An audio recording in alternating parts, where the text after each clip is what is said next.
invitada a la doctora Cristal Grullón. ¿Cómo está, doctora? Hola, muy bien.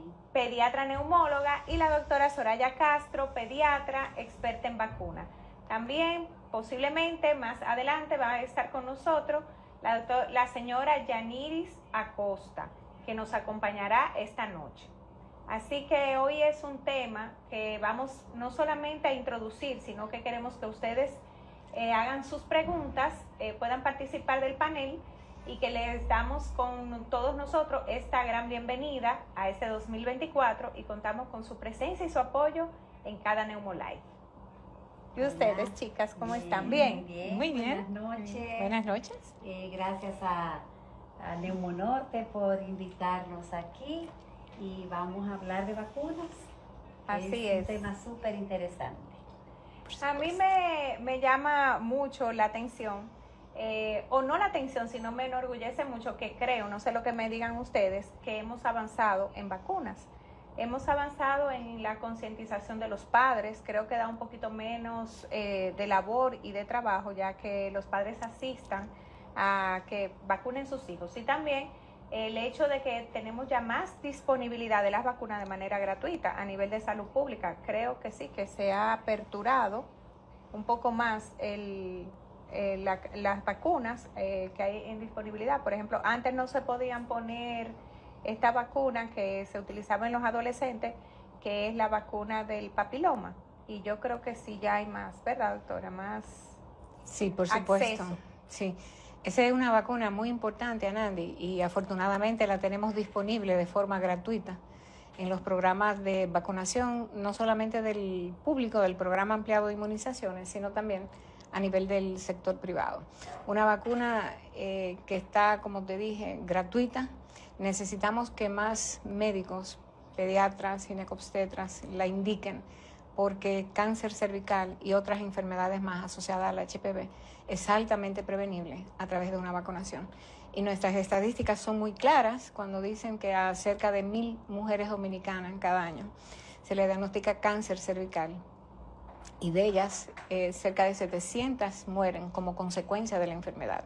Entonces, hay una meta muy importante que todos los médicos dominicanos, sobre todo los pediatras, tenemos que visualizar, y es tratar de llegar a este año 2030 con el lema de eliminemos el cáncer cervical. Una vacuna que es gratuita y que debe aplicarse a niñas en el sector público de 9 a 14 años de edad, pero todos deben saber que a nivel privado esa vacuna la aplicamos indistintamente del género, o sea, tanto a niñas como a niñas desde los 9 años de edad, incluyendo mujeres adultas y hombres adultos hasta los 45 años.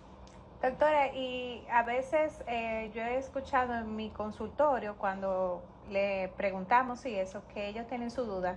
Yo no voy a gastar dinero vacunando al niño porque es a la niña que le da el cáncer cervical, o sea, el masculino, el sexo masculino. Entonces, ¿qué ustedes opinarían de eso? Porque muchas personas tienen duda y solo quieren vacunar de papiloma a las niñas. Bueno, el tema básico y prioritario para la salud pública está enfocado en el target, en el blanco, que son las niñas, pero el virus de papiloma humano no discrimina por género, y de hecho los hombres tienen una muy alta carga de enfermedad asociada a HPV, y esa carga está determinada por verrugas genitales que son prevenibles a través de la vacuna en hombres y mujeres. Está asociado por igual a lesiones cancerosas del área genital en el hombre, y otra parte muy importante es el cáncer anal. O sea, es indiscutible que los tipos de HPV de alto riesgo están asociados por igual a cáncer anal.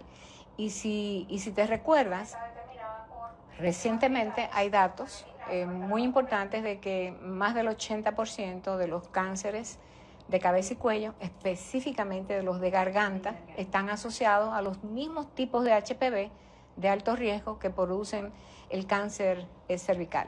O sea que el panorama público de la prioridad que la salud pública le da a las niñas no significa, bajo ningún concepto, que los niños no ameritan esa protección. Al contrario, yo pienso que cada día todas las familias deben entender que hay enfermedades que son prevenibles tanto para el hombre como para la mujer, y que una cosa es que la prioridad por tema presupuestario sea solamente niñas de 9 a 14 años de edad, pero todos sabemos que estas enfermedades asociadas a HPV no discriminan ni por sexo ni por edad. Claro, no van a tener cáncer cervical los varones porque no tienen cervix, pero sí otras patologías que pueden ser tan riesgosas y además del contagio, o sea, que pueden contagiar a otras personas y niñas también, ¿verdad? O sea, que sí es importante la vacunación en el varón también. Y hay que adquirirla y tener la conciencia. Y de hecho, Anandi, yo pienso que un día de esto nosotros tenemos que incrementar no solamente a vacunar hombres, a muchachos, sino el límite de edad a nivel público, porque cuando tú abarcas mayores cohortes de edad, tú tienes más chance de incrementar la protección a nivel no solamente personal, pero también colectivo. O sea que un día de esto yo pienso, como pediatra, que este tema de que se enfoque la publicidad solamente para prevención de cáncer cervical,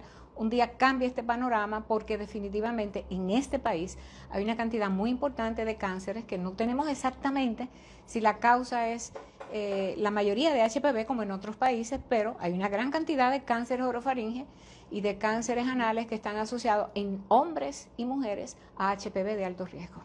No, interesantísimo, y creo que aquí ya están aclaradas estas dudas y que además de esto, de ahora en adelante tenemos la conciencia de que no solamente van a ser nuestras niñas, sino también nuestros niños. Y estamos casi terminando la temporada de vacunas de influenza, porque ya estamos a finales de febrero.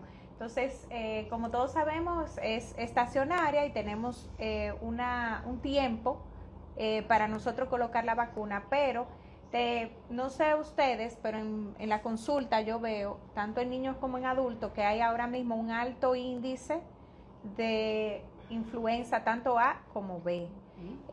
Yo tuve una paciente que me llamó mucho la atención porque la niña era una adolescente como de 16 años y tuvo influenza B 20 días anterior, y llega a la consulta con fiebre, malestar general y cefalea. Obviamente los papás pensaban que era una virosis o que tal vez COVID y que todo eso. Entonces ellos se negaban. Cuando yo le dije, tenía molestia en la garganta, y cuando las pruebas salieron negativas, ellos se negaban a hacerle la influenza porque me dijeron, no doctora, es que hace 20 días ella acaba de salir de una influenza y no creo que sea. Pero yo insistí en hacerle la prueba, pues tenía A. Claro. Entonces, a mí misma me sorprendió porque realmente como que no es tan frecuente que pasen estos casos, pero realmente he entendido que hay que hacerlo todo, hay que hacer todas las pruebas virales y hay que hacer todo en este momento porque tenemos alta incidencia de las influencias, tenemos casos de COVID también que están apareciendo más leves, pero están apareciendo.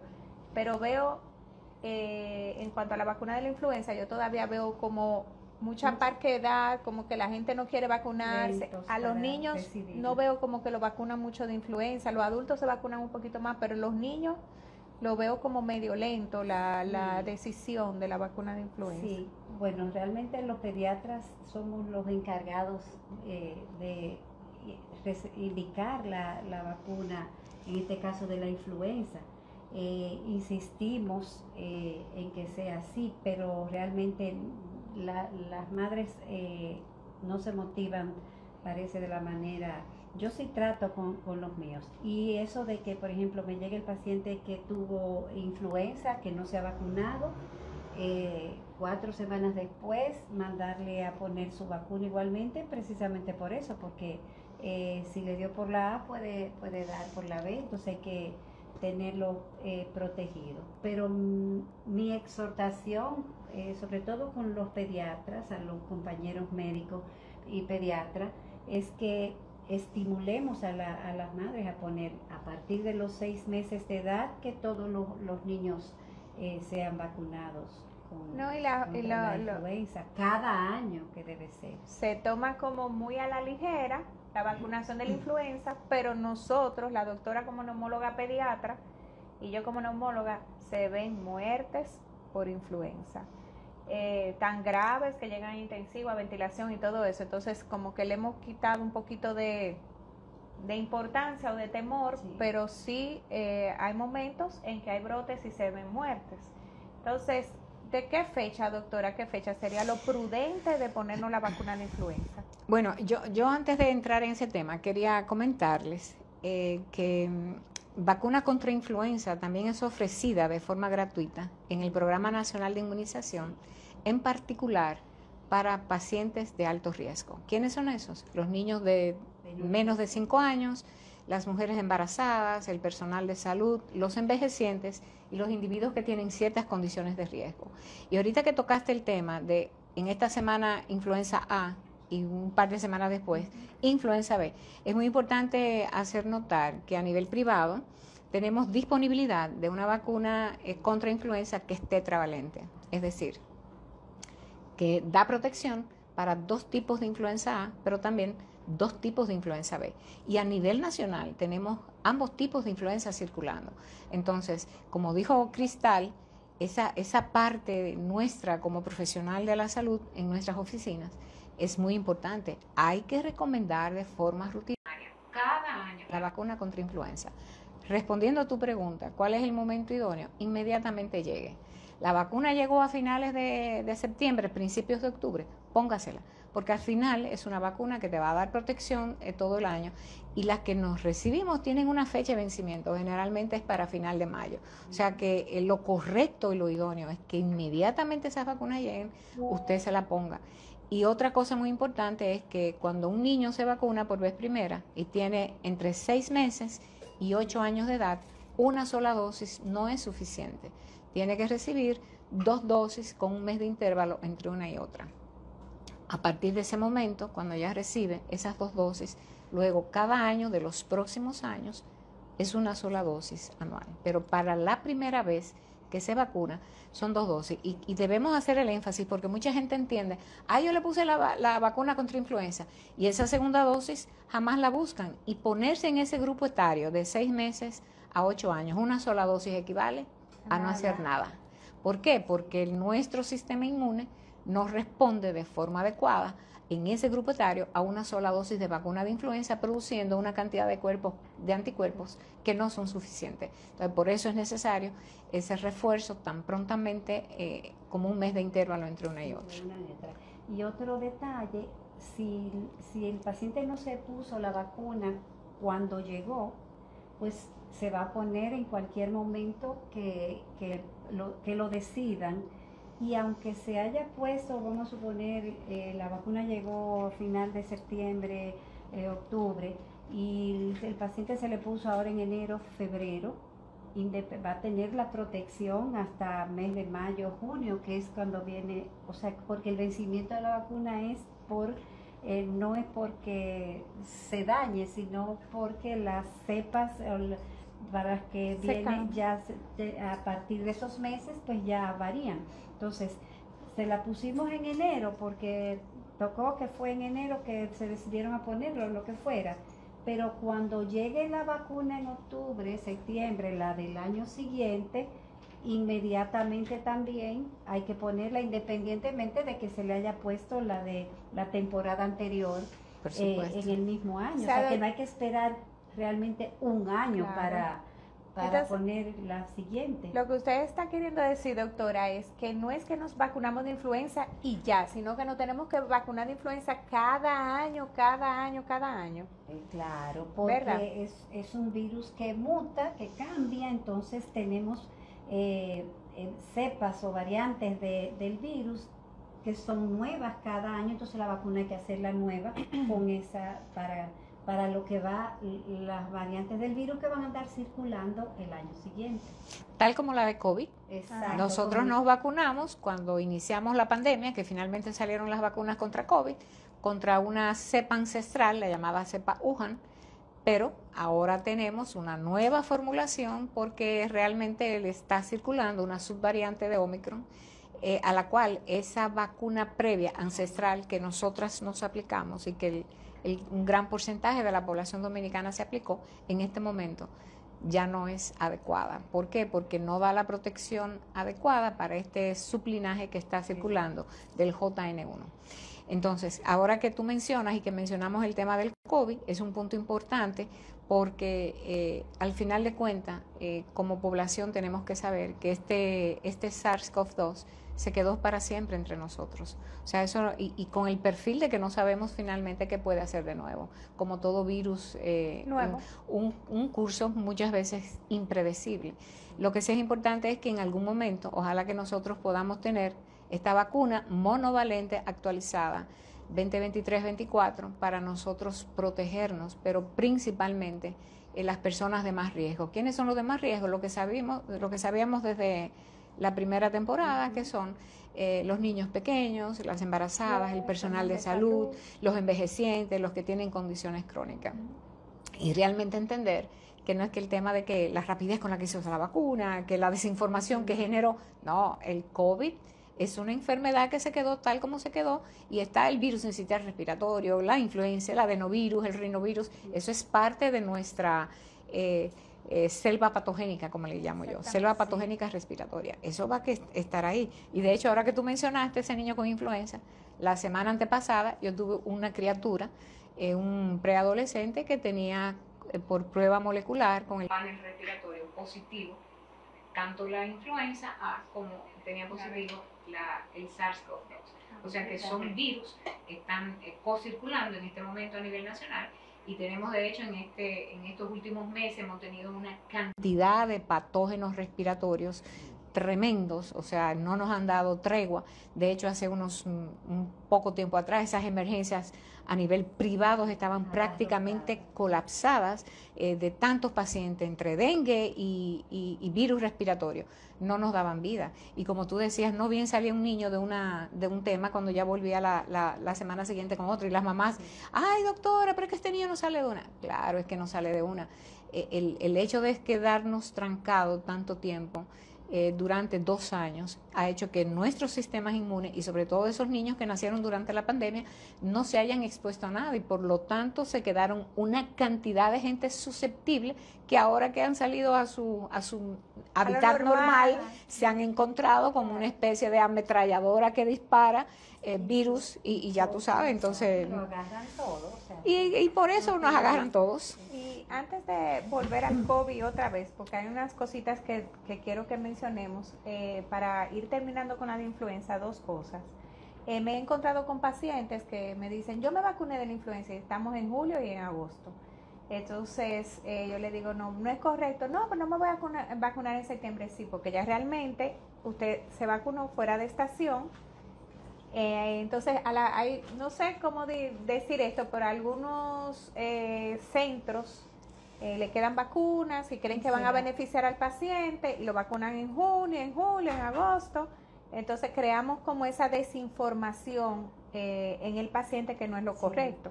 Sí, eso es lo que yo mencionaba ahorita, o sea que ya a partir de esa fecha que caduca la protección, por decir, de la vacuna, ya no es correcto que se vacunen, pero sí pasa eso, que algunas personas, pues sí, por la razón que sea, le ponen la vacuna en esa época y realmente no le va a proteger de ahí en adelante, a menos que se ponga ya la que viene para la temporada siguiente.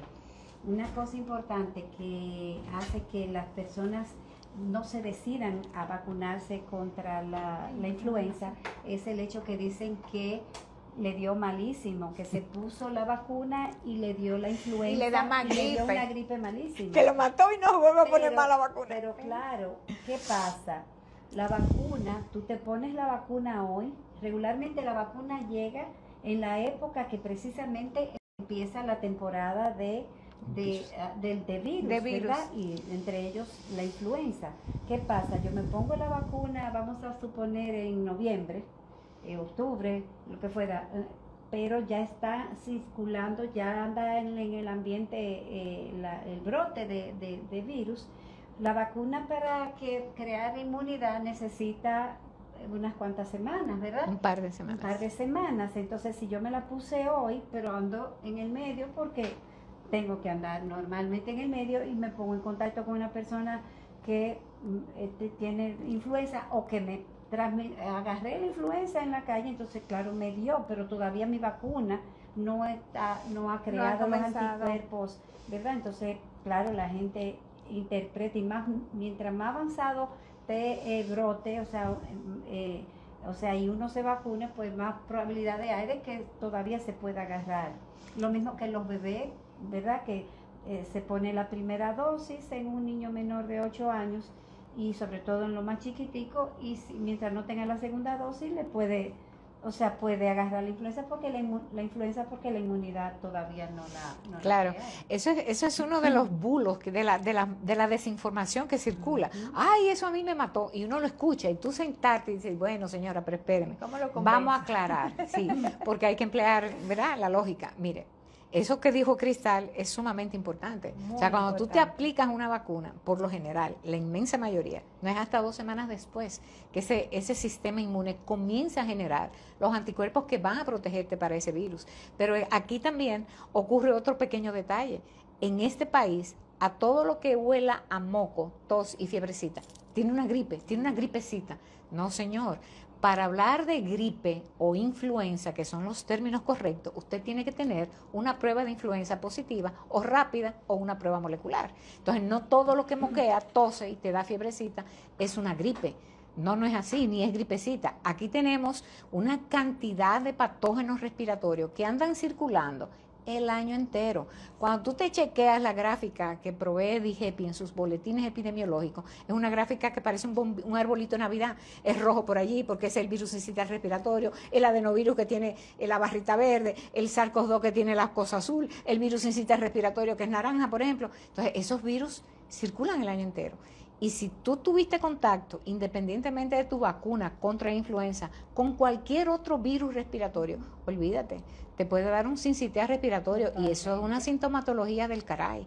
Te puede dar un rinovirus, igual que el rinovirus es un virus que por lo general suele dar una cosa muy leve, pero hay rinovirus que te dan una neumonía que te lleva a intensivo. Y lo hemos tenido. Y lo hemos tenido, y que se complican posteriormente con un problema bacteriano. O sea que parte del folclore de los malos conceptos en República Dominicana es querer atribuirles a las vacunas un papel que ellas no tienen. Las vacunas son eminentemente protectoras, preventivas. Entonces, no todos los patógenos respiratorios gozan del privilegio de tener una vacuna que les sirva como prevención. Entonces, ¿qué tenemos en República Dominicana? Bueno, tenemos en este momento prevención para influenza, teníamos hasta hace un poco tiempo la prevención para SARS-CoV-2, tenemos la protección contra tétanos, difteria, tosferina, que es un patógeno respiratorio, una prevención de tosferina que debe hacerse desde que el niño está chiquitito hasta que uno prácticamente muere, los envejecientes. Entonces, es una cantidad, el Haemophilus influenzae tipo B, que está contenido en la vacuna penta o hexavalente que aplicamos desde los 2 meses. O sea, tenemos una neumococo que protegemos a los muchachos.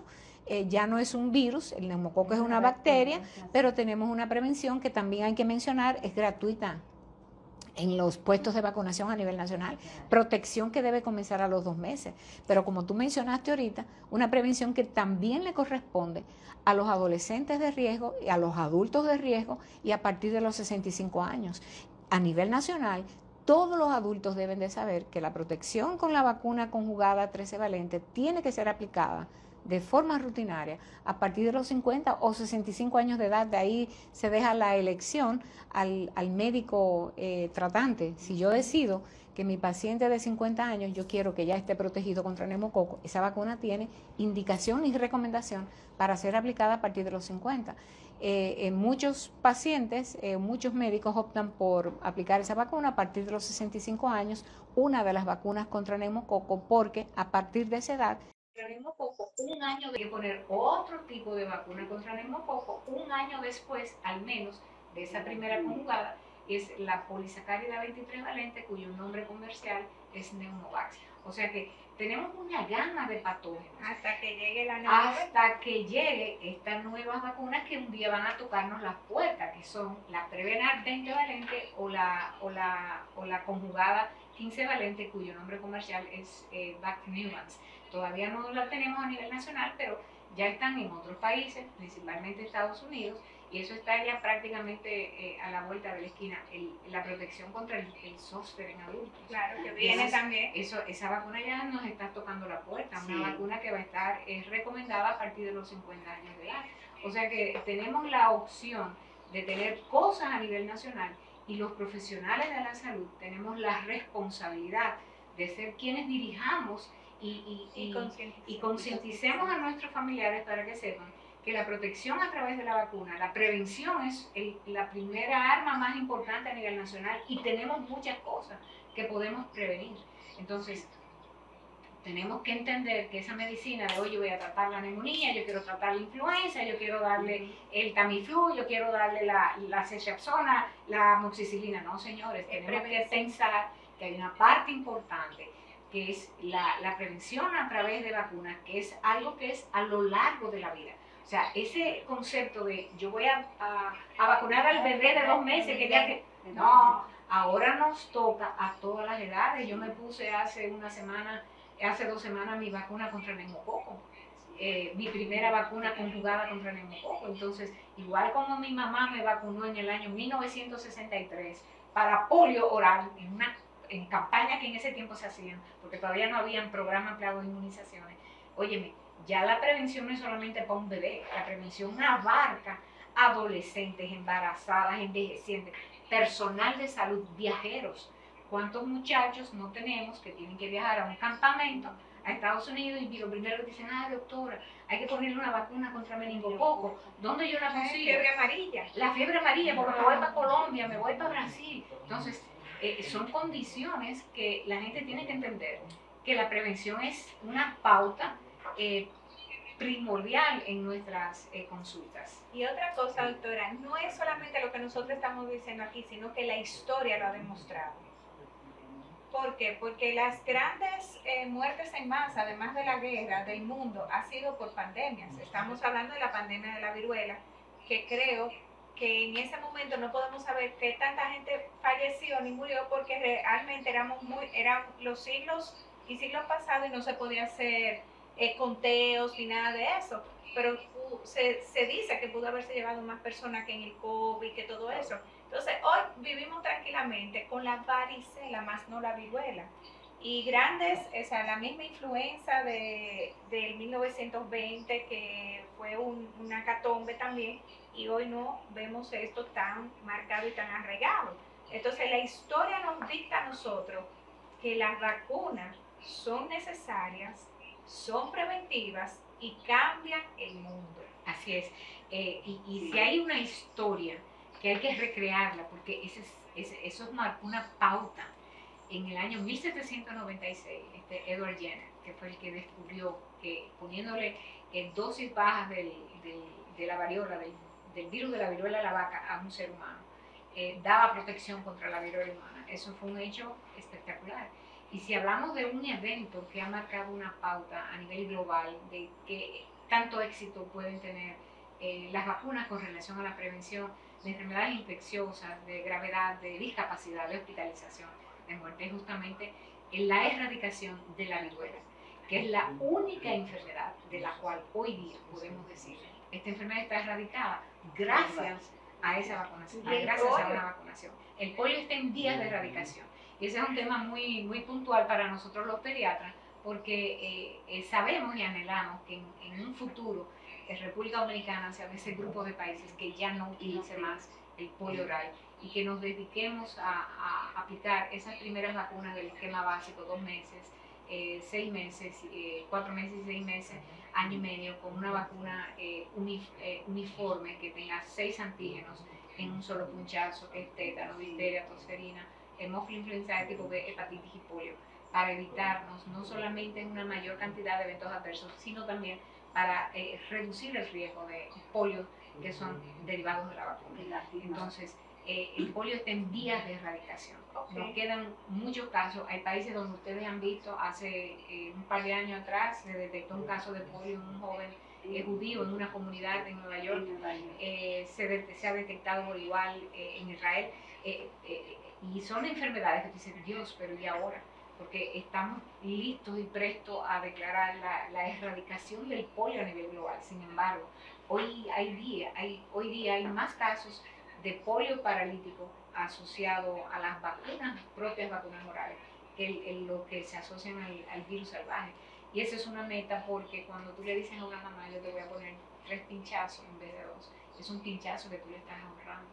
Y esas vacunas combinadas, las 6 en una, tienen menos efectos colaterales locales y sistémicos que esa del polio. Pero en fin, el tema es que tenemos monstruos que se nos pueden despertar y que tenemos la vacuna como una forma de evitar que ellos resurjan. Y hablando de reducciones y de alertas, hace 2 días la OPS emitió una alerta con respecto a sarampión, diciendo que en las Américas en más de la mitad de los países tienen riesgo de resurgimiento de sarampión. ¿Y por qué? En Perú 2 casos de sarampión. Entonces, cuando tú ves esas cosas y tú dices, pero ¿qué nos está pasando? Porque sarampión, rubiola y papel es una vacuna que tenemos en las Américas, un historial enorme. Y en República Dominicana, de hecho, no tenemos casos de sarampión, pero autóctonos desde hace más de 2 décadas.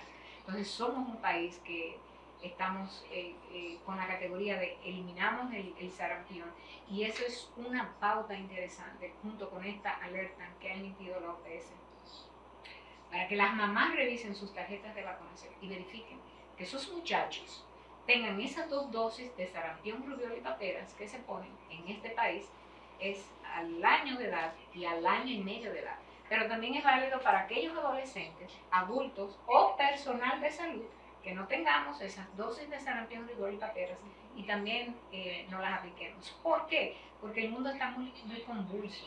Esto es un patio.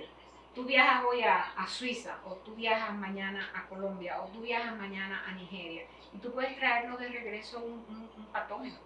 Entonces, o viceversa.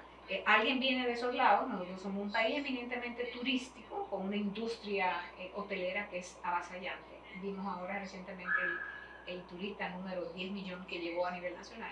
Y cuando tú hablas y ves esos números, tú dices, wow, emocionante, pero ese turismo también puede arrastrar, y esos viajes que no somos turistas también hacemos, pueden arrastrar de vuelta, cuando tú tienes poblaciones subvacunadas, ese tema de importar virus que vienen de otros países y que podemos encontrar aquí con un niño no adecuadamente vacunado, y resulta, oh sorpresa, ahí viene un sarampión. Entonces, noticia que arrastramos con esto aquí, en este set de Normalife.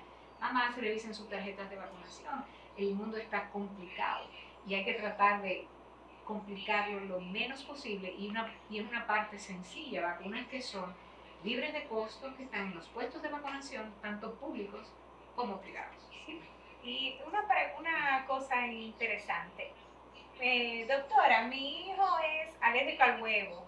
¿Mito o realidad? ¿Se puede vacunar o no se puede vacunar? Porque eso es un temor muy grande que hay en la población, que si es alérgico al huevo, entonces no quieren vacunar a los niños y esas cosas. Entonces, ya eso está eliminado.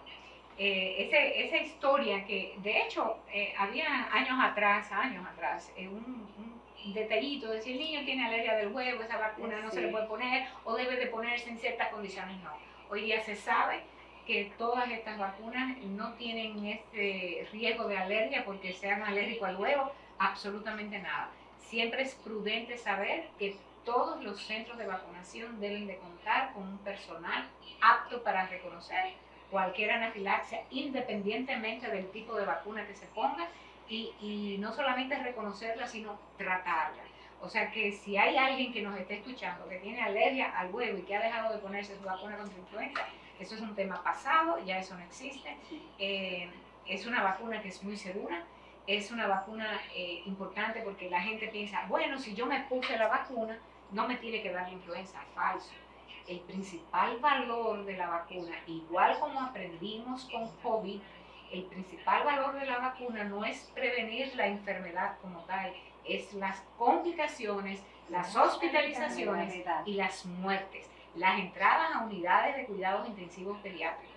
Y en países donde llevan muy bien la contabilidad, como le llamo yo, de cuántos se enferman, cuántos mueren, cuántos van a las consultas de emergencia, y reciben atención por este virus. En Estados Unidos se sabe que la mortalidad por virus de influenza es muy importante, igual como sigue siendo hoy día la de COVID, por ejemplo. Entonces, volvemos al mismo tema, evitemos esos bulos, esas malas informaciones, consultemos con nuestros pediatras y neumólogos, porque al final es un arma que tenemos y que muchas veces, como tú bien dijiste, está subutilizada. Pero tú sabes por qué está subutilizada, porque muchos de nuestros pacientes llegan a oficinas donde no se encuentran con un personal médico que le diga, espérese, que aquí usted tiene que venirme con sus vacunas al día. O sea, yo no te voy a pasar por alto, que yo te diga en una visita, óyeme, ponme la vacuna de influenza y que tú me llegues en la próxima visita y no me tengas la vacuna de influenza, porque yo voy a estar como un guardia, vigilante. Tú tienes que cumplirme de la misma manera como yo cumplo con tus expectativas como pediatra, pero yo tengo la mía como profesional de salud que espero de ti como familia. Hay vacunas que yo no transigo, tienes que ponérselas, porque al final las enfermedades siempre encuentran, las bacterias, los virus siempre encuentran a los niños sin vacunar. Qué historia triste cuando tú ves, sobre todo a nivel hospitalario, en nuestro hospital de niños que llegan con un tétanos. Una muerte que puede ser prevenible. Un tétanos, un niño de 3 años que no tiene una sola dosis de vacuna de tétanos y que termina con un tétanos. Y tú dices, ¿pero qué es esto?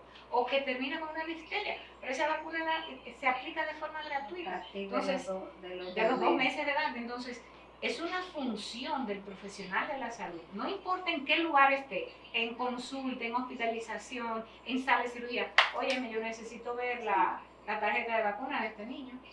Yo quiero verla, yo quiero saber qué te falta.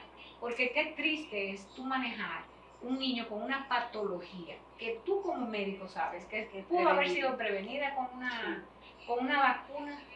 Tú sabes niños que andan discapacitados porque tuvieron una meningitis y se quedaron con convulsiones, retraso mental, parálisis cerebral, sordera. ¿Y a qué hizo eso? A un neumococo. Pero eso es prevenible por vacunación. Claro. Y no solamente neumonía, se puede prevenir meningitis, otitis media, septicemia, es un montón de cosas. Sí. Y un detalle con relación a las madres que tienen temor de vacunar a los niños porque tienen gripe, porque tienen alguna patología leve, ¿verdad? Muchos de estos niños se atrasan con su esquema de vacunación porque están moqueando desde hace no sé cuántos días y a veces le dicen sí, o sea, entonces cuando tú vienes a ver, bueno, le pusieron la de los 2 meses, pero te llega a los 6 meses que no le han puesto la de los 4 y eso porque el niño tenía una gripecita, ¿verdad? Es cierto que en los centros de vacunación las personas que atienden ahí muchas veces o tienen la orden de que si el niño tiene gripe que no lo vacunen, pero realmente la gripe como tal, un niño moqueando, tos y eso no es motivo para dejar si son enfermedades leves. Entonces, claro, esta mamá, que el niño tiene un año entero con gripe y tiene un año entero sin vacunar, entonces más riesgoso, es más riesgo lo que le puede pasar, enfermarse por una de esas patologías para la que pudo haber estado vacunado, que lo que le pueda hacer la vacuna con unos mocos, que es nada. Sí, hay que hacer un switch muchas veces en algún personal de enfermería, sí. Porque la realidad es que no se da en todos los centros de vacunación, pero hay quienes se la ponen en China a las mamás o a los papás, y hay que hacer muchas veces, y eso es algo muy propio, hay que hacer cursos de actualizaciones a los personal de enfermería que vacunan en sitios públicos y privados, porque hay cosas que dependen exclusivamente de un personal de enfermería que le puede decir, sí, venga, que la voy a poner. Yo he oído cuentos que uno escucha y dice, pero eso no es posible que eso sea verdad. Sí. Niños que no se vacunaron, es que el sol está muy alto, está lloviendo, por eso no se puede vacunar. Y que van en la tarde después de tal o cual hora, ¿me entiendes? Y ya no lo vacunan por la tarde. Y madres que van 3 y 4 veces y le dicen que no, le dicen que no. Oportunidades perdidas se llaman eso en vacunología. Y una oportunidad perdida ese es el niño que puede estar en riesgo de un resurgimiento de un sarampión, por ejemplo, o de un polio. Entonces, mejorar esas coberturas vacunales nuestras a nivel nacional, como muchos países que se metieron en retroceso por el tema de la pandemia, es una responsabilidad de todos. Y eso incluye al familiar, a los papás, al pediatra, al personal que vacuna. El lograr esa recuperación de coberturas vacunales, que yo entiendo a nivel nacional, vamos por buen camino, pero todavía tenemos mucho trabajo que hacer porque todavía estamos viendo casos de difteria, sospecha de tosferina, tétanos, etcétera, etcétera. Entonces es un tema que nos afecta a todos y tenemos que dar nuestra mejor versión. Y nuestra mejor versión como neumóloga pediátrica, como neumóloga de adulto y yo como pediatra general, es vamos a prevenir todo lo que podamos prevenir con todo lo que tenemos en este momento. Una cosa que yo quiero mencionar cuando estábamos hablando de las influencias, de COVID, de las pruebas, yo no es que estoy en desacuerdo con las pruebas que se compran de manera rápida a nivel de las farmacias y eso, y los antígenos, pero quiero hacer una aclaración. Para la población, o sea, sí, ellos se pueden hacer sus pruebas caseras, como se dice, en la casa, el antígeno, pero el hecho de que una prueba rápida te dé negativa, sea de influenza en laboratorios, o sea, laboratorios, ¿cómo se diría? Certificados, exactamente, de influenza o de COVID, no podemos decir yo no lo tengo, porque entonces eso nos lleva a que si los síntomas persisten y tenemos síntomas que son muy parecidos a esto, pues hacer las pruebas ya más delicadas, como son las pruebas de PCR. Entonces, yo quisiera que la población entendiera que porque se hicieron sus pruebas rápidas de farmacia casera o que se le hicieron el antígeno en cualquier laboratorio certificado, no pueden bajar la guardia diciendo no lo tengo. Porque estas pruebas rápidas tienen una cantidad de días donde solamente en esos días pueden salir positivas, y muchas de ellas no tienen sensibilidad a salir positivas, no porque sean malas, sino porque es sus límites que tiene la prueba, pero entender que tenemos que ir un poquito más allá.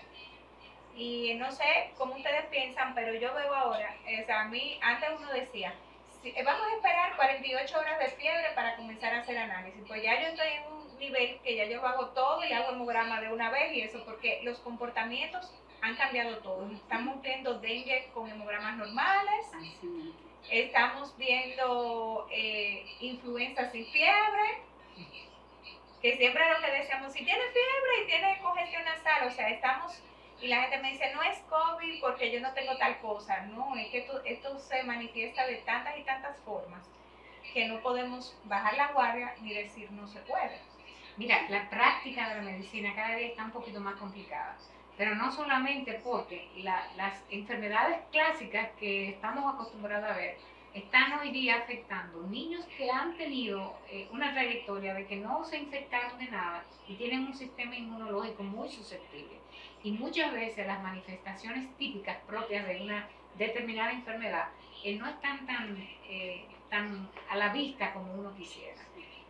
Ese concepto de vamos a esperar 3 días para hacer un hemograma, eso es, para mí como pediatra es muy incorrecto.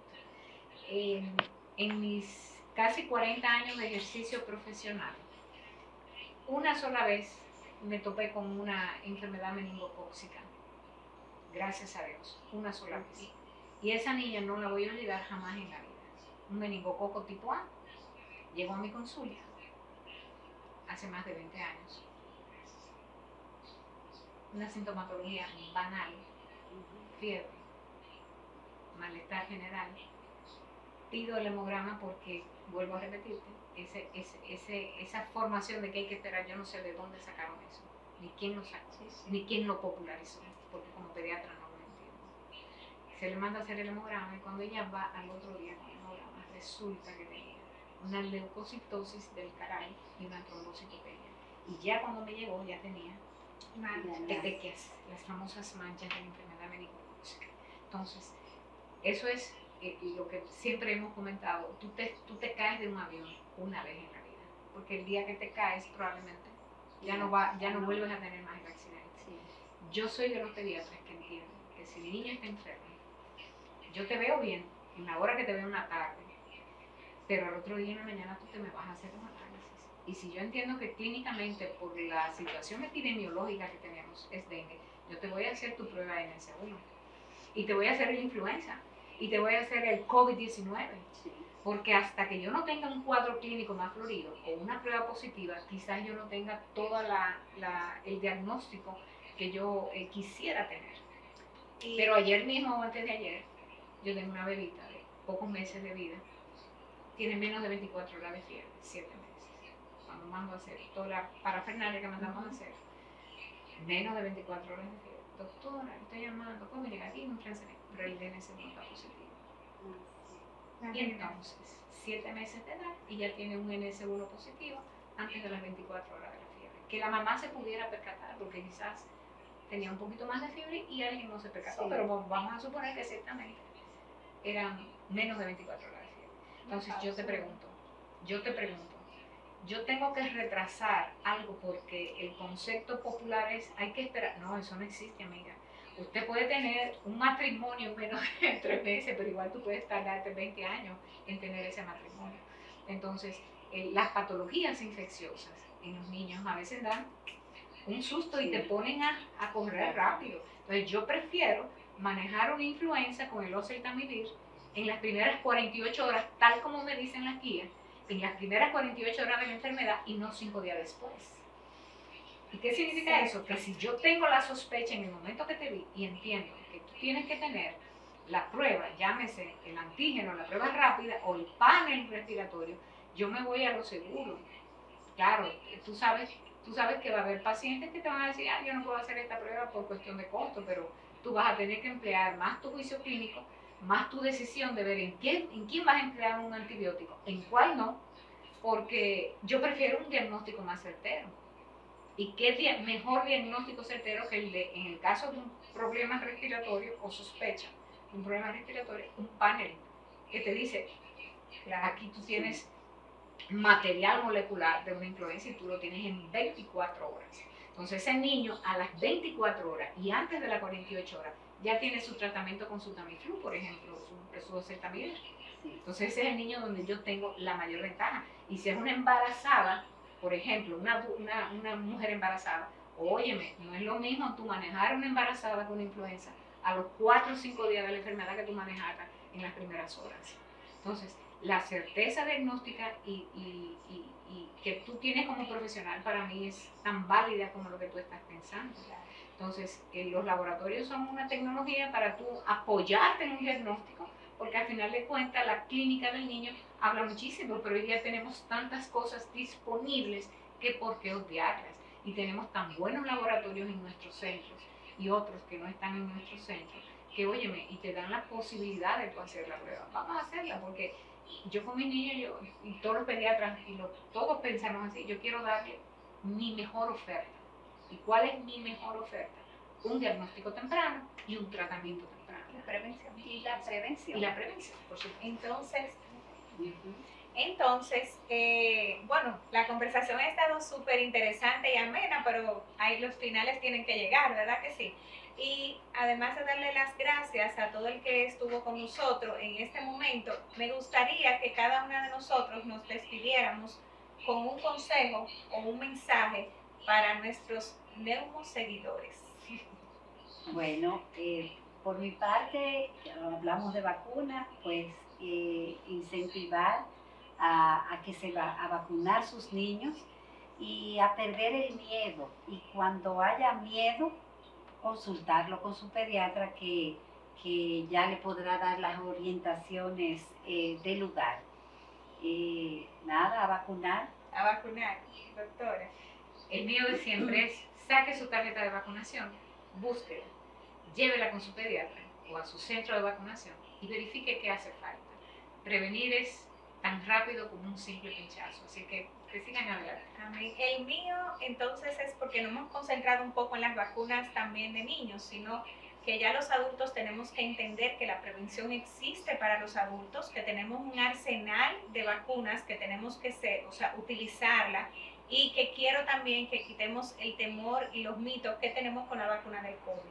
porque creo que la historia nos dijo y nos enseñó y nos señaló que la vacuna del COVID en su momento hizo la diferencia, porque miren dónde estamos sin mascarilla, no tenemos colapsos hospitalarios y tenemos más familiares con nosotros en este momento.